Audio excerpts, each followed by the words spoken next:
दो सदिशों का सदिश गुणनफल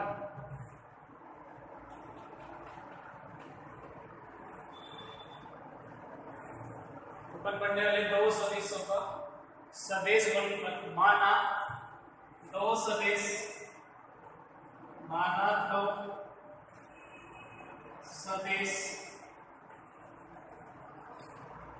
ए सदिश हुए बी सदिश है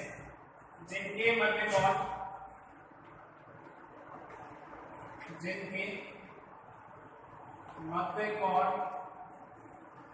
थीटा है, जिनके मध्य कोण थीटा है। दो सदिश और सदिश गुणनफल माना दो सदिश ए सदिश है बी सदिश है जिनके मध्य कोण थीटा है, तो ए सदिश क्रॉस बी सदिश इज इक्वल टू ए सदिश क्रॉस बी सदिश इज इक्वल टू ए सदिश का मापा बी सदिश का मापा साइन थीटा एन कैप। ए सदिश का मापा बी सदिश का मापक साइन थीटा एन कैप, जहां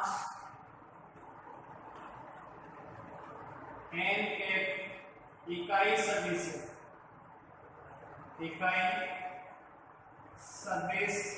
है, जहां एन कैप इकाई सदिश है, यानी ए सदिश क्रॉस बी सदिश is equal to mod of A सदिश मॉड ऑफ बी सदिश साइन थीटा एन कैप, जहां एन कैप इकाई सदिश है, अर्थात एन कैप ए सदिश एवं बी सदिश के लंबवत ए सदिश व बी सदिश के लंबवत इस प्रकार परिभाषित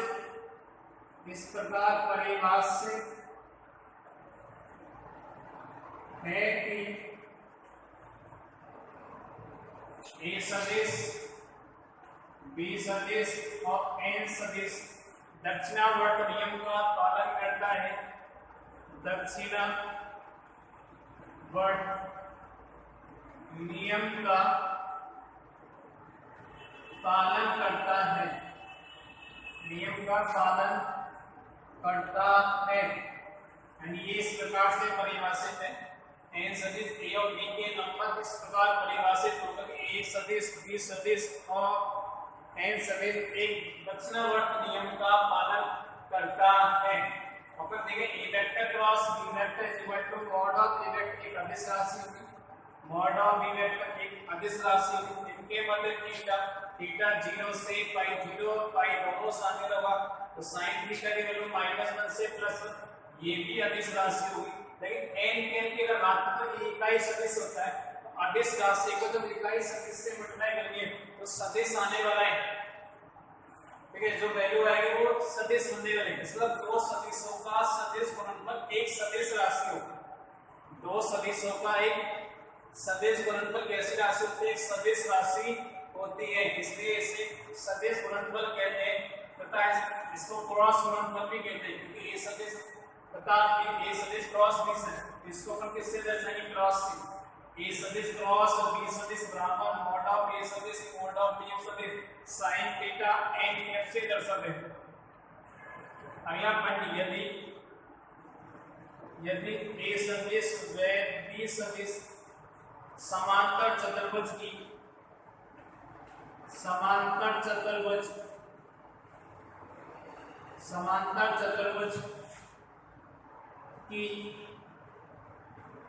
यदि ए सदिश व बी सदिश समांतर चतुर्भुज की दो आसन्न भुजाएं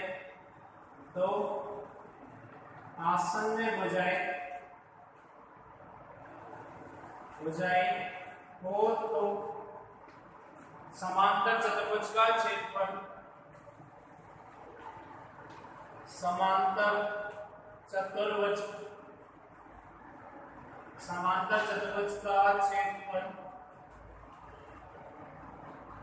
समांतर चतुर्भुज का क्षेत्रफल मॉड ए वेक्टर क्रॉस बी वेक्टर के बराबर होता है, के बराबर होता है। समांतर चतुर्भुज का जो क्षेत्रफल है A vector cross B vector, तो पहले मैं ए वेक्टर क्रॉस बी वेक्टर ज्ञात करेंगे, तो इसका क्या लिखेंगे, मापांक जो वैल्यू आएगी वो समांतर चतुर्भुज के क्षेत्रफल के बराबर बनने वाला है, वो समांतर चतुर्भुज के क्षेत्रफल के बराबर होगा। क्या रहेगा, तो यदि ए और बी, ए सदिश और बी सदिश समांतर चतुर्भुज की दो आसन्न भुजाएं हो, तो समांतर चतुर्भुज का क्षेत्रफल mod of A vector cross B vector का मॉड के बराबर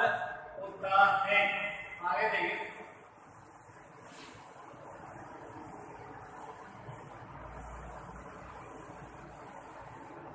मैं लिखा ए वेक्टर, दूसरा point A vector cross B vector is equal not is equal to B vector cross A vector, A vector cross B vector not is equal to B vector cross A vector. इसका A vector cross B vector is equal to minus B vector cross A vector. अगर इनका क्रम change करेंगे तो sign जो है वो change हो जाएगा और इनकी जो डायरेक्शन है वो चेंज हो जाएगी। तो A vector cross B vector is equal to minus B vector cross A vector. Third में लिख रहा हूं, यानी M A vector cross B vector, M A vector cross B vector is equal to M A vector cross M B vector is equal to M A vector cross B vector के बराबर होता है। A vector cross B vector के बराबर होता है। 4 number लिखना, A vector cross B vector plus C vector, A vector cross B vector plus C vector बने, इसको अपन लिख सकते हैं A vector cross B vector, A vector cross B vector. जैसे सिंपल मल्टीप्लाई करते हैं, कोई मल्टीप्लाई आपको करना है, बस क्रॉस मल्टीप्लाई तो क्रॉस आएगा। A vector cross B vector plus A vector cross C vector बनने वाला है। A vector cross B vector plus A vector cross C vector. अगला अपन बात करें 5 अपन बात करें A vector cross B vector is equal to 0, A vector cross B vector is equal to 0। ठीक है, A vector cross B vector is equal to 0 vector या 0 लेंगे, जहां A vector not is equal to 0, B vector not is equal to 0, तब A vector व B vector समांतर होंगे। A vector तथा बी वेक्टर समांतर होंगे, ध्यान रखना। A vector cross B vector is equal to 0, A vector not is equal to 0, B vector not is equal to 0। इसलिए हम ए सदिश और बी सदिश यानी ए वेक्टर और बी वेक्टर कैसे होंगे, समांतर होंगे। फिर अगर बात करें मैं 6 नंबर, अब आई जे और के की अगर बात करें, ये सदिशों में बात करें, आई कैप एक्स अक्ष के समांतर आई कैप होगा और ये वाई के जी और इसके साथ के। जब आप क्रॉस मल्टीप्लाई करेंगे आई ऑफ के, जब क्रॉस मल्टीप्लाई करेंगे तो मल्टीप्लाई जो होगा यानी एंगल कितना होगा 90 डिग्री। तो आई क्रॉस जे में अगर लिखो देखना ध्यान से, आई क्रॉस के, आई क्रॉस जे में लिखो, आई क्रॉस जे की value K vector, I cross J is equal to K vector बनेगा, क्योंकि एंगल कितना हो जाएगा 90 डिग्री बन जाएगा। I cross J is equal to K, I cross J, J cross के, जे क्रॉस के लिखने वाले, जे क्रॉस के तो कितना हो जाएगा आई कैप बनने वाला है, कॉमा 1 में के cross I, K cross I cap, K cross I cap लिखे, K cross I cap equal to कितना हो जाएगा जे। जो चक्रीय क्रम में चलते आई जे की, जब आई और जे को मल्टीप्लाई, आई जे, आई के बाद जे, आई क्रॉस जे, के जे क्रॉस के आई कैप और K cross I is equal to J cap बनने वाला। अगर इनका मैं क्रम चेंज कर देता हूं, देख रहे हैं ऐसे, मैं लिख देता हूं J cross I is equal to minus का के कैप बन जाएगा, अब बन जाएगा के k cross j is equal to minus i cap और ये वाली वैल्यू बन जाएगी i cap cross k cap is equal to minus का j कैप बन जाएगा। ठीक है, और ये टर्म अपन लेंगे 7। अगर हम i क्रॉस i लिखने वाला देखना है ना, i क्रॉस i यानी i क्रॉस i यानी थीटा कितना होगा 0 डिग्री, तो sin 0 की वैल्यू कितनी हो जाएगी 0, तो ये 0 बन जाएगा। i cross i 0 is equal to j cross j is equal to 0 बन जाएगा और यहाँ से k क्रॉस k की जो वैल्यू में कितनी हो जाएगी 0, इन सबको मैं इज इक्वल टू 0 लिख दूंगा, देखना ध्यान से। तो i cross i is equal to j cross j is equal to k cross k is equal to कितना बन जाएगा 0, तो ये वैल्यू कितनी हो जाएगी 0, यानी 0 वेक्टर अपन इसको लिख सकते हैं। i cross i j cross j k cross k is equal to कितना हो जाएगा 0। अब दो सदिश है अपने पास, जब उसके अदिश घटक अपने लिए गए तो देखना ध्यान से, यदि a सदिश बराबर a1 i के प्लस b1 j के प्लस c1 k के और b सदिश बराबर a2 i के प्लस b2 j के प्लस c2 k के आपको दिया गया, तो यहाँ से अगर मुझे a vector cross b vector ज्ञात करना है, a vector cross b vector मुझे ज्ञात करना है, a vector cross b vector is equal to सारणी में i j और k, i j k ये बन जाएगा a1 b1 c1 a2 b2 और c2। तो i के जब दो सदिश आपको दे रहे हैं उन दोनों का सदिश बदलकर आपको ज्ञात करना है। क्रॉस गुणनफल की अगर बात करें a सदिश और b सदिश आपको दिया गया है, तो यहाँ से लिख सकते हैं a vector cross b vector is equal to सारणी में i j k a1 b1 c1 a2 b2 c, और इसको सॉल्व करेंगे और इसका जब मान ज्ञात करेंगे तो अपने पास इसकी वैल्यू आ जाएगी। सदिश a सदिश और b सदिश के समतल के लंबवत इकाई सदिश, अगला मैं लिखूं सदिश a सदिश b सदिश के समतल के लंबवत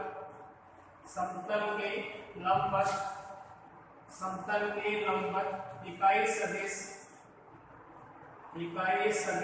समतल के लंबवत इकाई सदिश, और इसको मैं n कैट या अगर n cap is equal to लिखे तो n cap is equal to बन जाएगा इकाई लंबवत सदिश plus minus a vector cross b vector upon mod of a vector cross b vector, इसका मापांक मानने वाला है। तो अपन बात करें यदि a सदिश और b सदिश की समतल के लंबवत इकाई सदिश n cap is equal two plus minus a vector cross b vector upon mod of a vector cross b vector.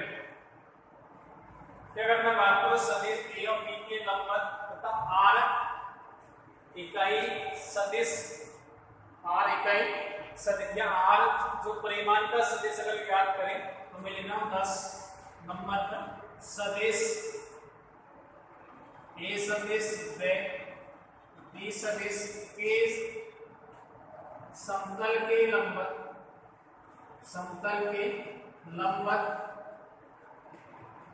तथा r परिमाण इकाई सदिश, r परिमाण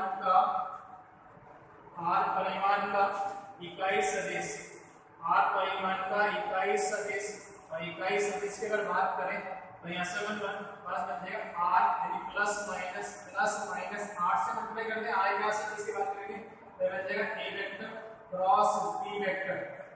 upon a vector cross b vector का mod, a vector cross b vector का mod के बराबर बनने वाला है। a vector cross b vector के मॉड के बराबर वैल्यू आने वाली है। ठीक है, अगला देखेंगे अपन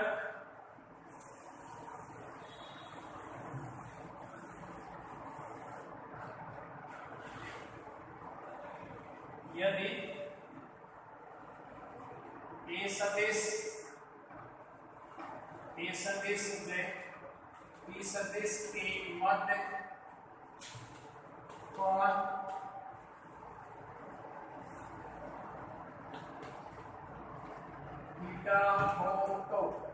ए सदिश बी सदिश के मतलब cot थीटा होगा sin थीटा is equal to a vector cross b vector upon mod of b vector पूरे का मॉड बनने वाला है mod of a vector mod of b vector इस पूरे का मॉड बनने वाला है। तो अगर बात करें यदि समांतर चतुर्भुज के दो विकर्ण यदि समांतर चतुर्भुज के दो विकर्ण सदिश अगला यदि समांतर चतुर्भुज के विकर्ण सदिश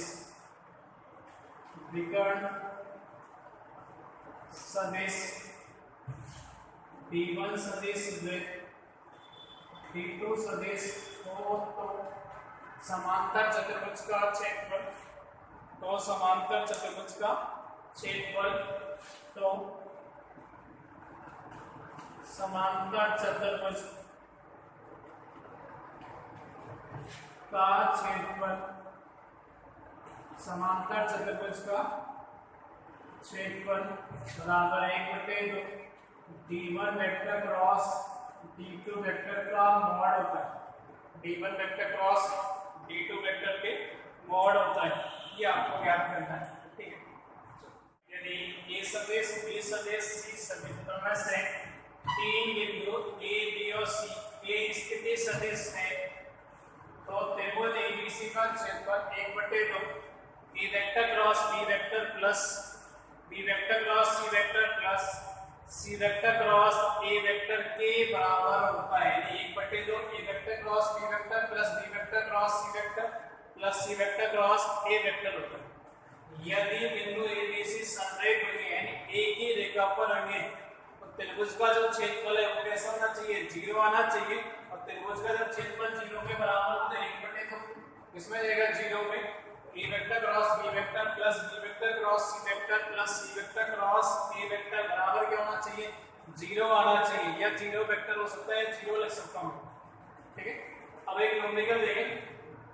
एक सदिश ज्ञात कीजिए जिसका परिमाण 9 है जो सदिश 4i minus j plus 3k एवं -2i plus j minus 2k के लंबवत है तो मैंने माना a सदिश is equal to 4i minus j plus 3k और इसको b सदिश मान लिया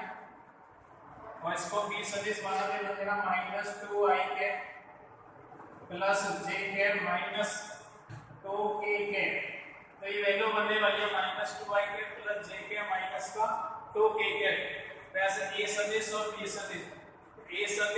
सदिश के लंबवत इकाई सदिश की बात करें ऐसे देखिए a सदिश व b सदिश के लंबवत इकाई सदिश a सदिश व b सदिश के लंबवत इकाई सदिश और इकाई सदिश जब हम लिखेंगे तो बचेगा a सदिश क्रॉस b सदिश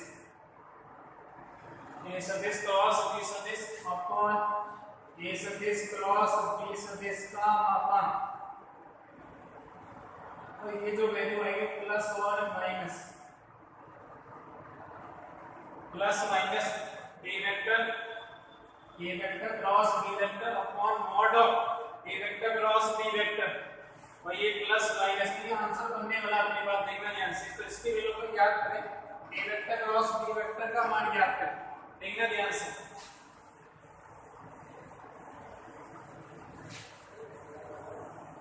a vector cross b vector और a vector cross b vector की वैल्यू लिखें a vector cross b vector is equal to ये आई क्या j कैप और k कैप a सदिश की वैल्यू लिखे तो 4 3 गुना 4 -1 3 भाई बन जाएगा माइनस का 2 और माइनस का 2 इसको हल करें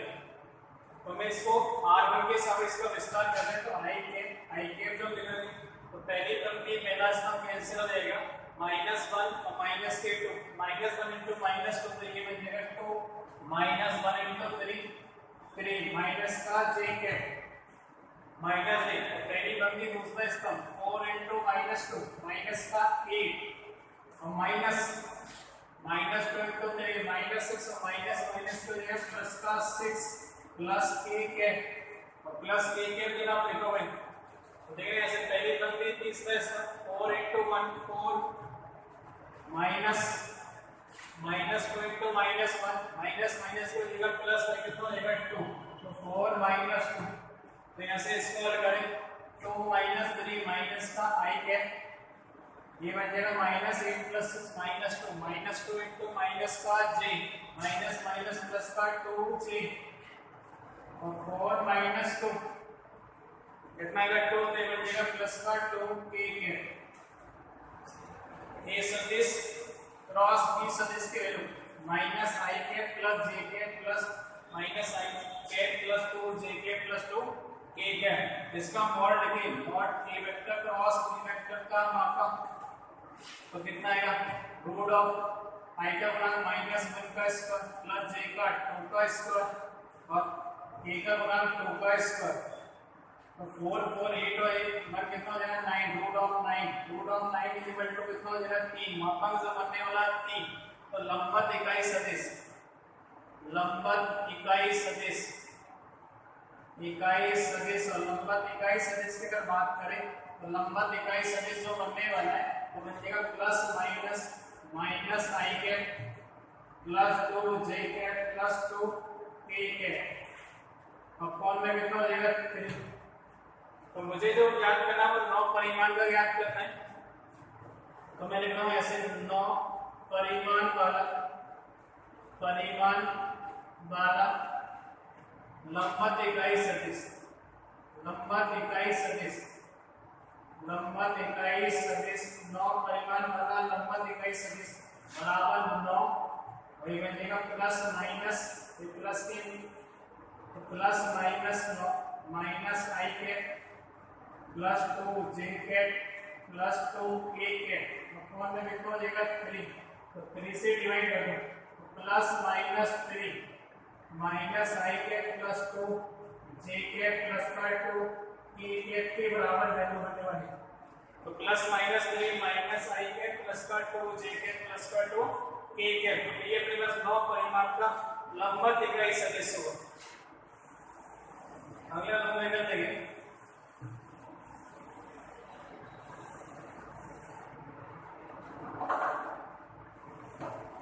इसी सदिश ए सदिश के लिए इसी सदिश ए सदिश के लिए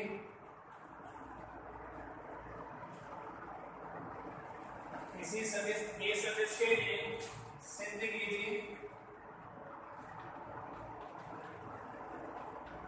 सिद्ध कीजिए कि ए वेक्टर क्रॉस आई के मॉड का whole square plus A vector cross J के मॉड का whole square plus A vector cross के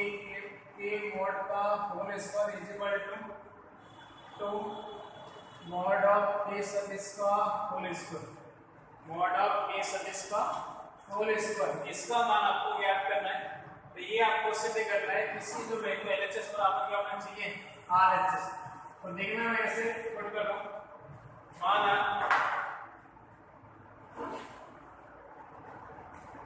ये सेकंड बिट सकता माना मैंने मान लिया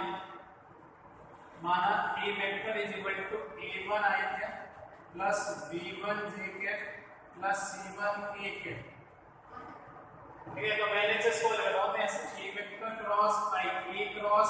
की वैल्यू ले रहा हूं a क्रॉस i की जब वैल्यू लिखने से बनेगा i कैप j कैप और k कैप a की वैल्यू a1 b1 c1 और i कैप की वैल्यू 1 0 0 बनने वाली और इसका जब क्रॉस मल्टीप्लाई करेंगे तो पहली पंक्ति पहला स्तंभ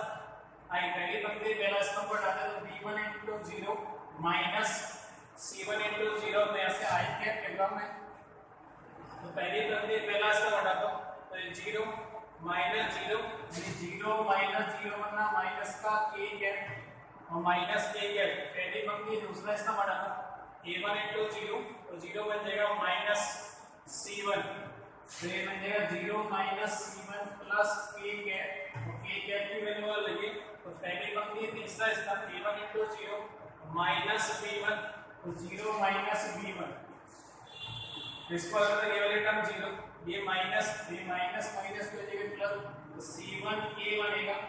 और ये बन जाएगा माइनस b1 k सॉरी ये j आएगा आई j ऑफ k तो ये बन जाएगा k बार j तो c1j माइनस b1 k वाले मैंने बोले c1j माइनस b1 k और इसका मापांक लिखा है देखा ऐसे a cross i cap k मापांक का होल स्क्वायर तो पहले तो मैं मापांक लिखता हूं तो मापांक लिखे तो रूट ऑफ कितना आएगा c1 square plus minus b1 का होल स्क्वायर माइनस b1 का होल स्क्वायर वैल्यू बनने वाली है अपने पास तो इसको जब मैं लिखूंगा तो बन जाएगा अपने पास root of c1 square plus b1 square इसका स्क्वायर लिखूं मैं a1 ये वेक्टर क्रॉस i कैप के मॉड का होल स्क्वायर तो बन जाएगा c1 square plus b1 square c1 square plus b1 square की वैल्यू के बराबर आने वाला है तो जब a क्रॉस i कैप का होल स्क्वायर c1 और b1 वैल्यू आई तो देखना कि मैं यहां से इसी प्रकार a vector cross j cap के मॉड का होल स्क्वायर इसी प्रकार देखना मैं लिखूंगा इसी प्रकार a vector cross j cap देखना ध्यान से इसी प्रकार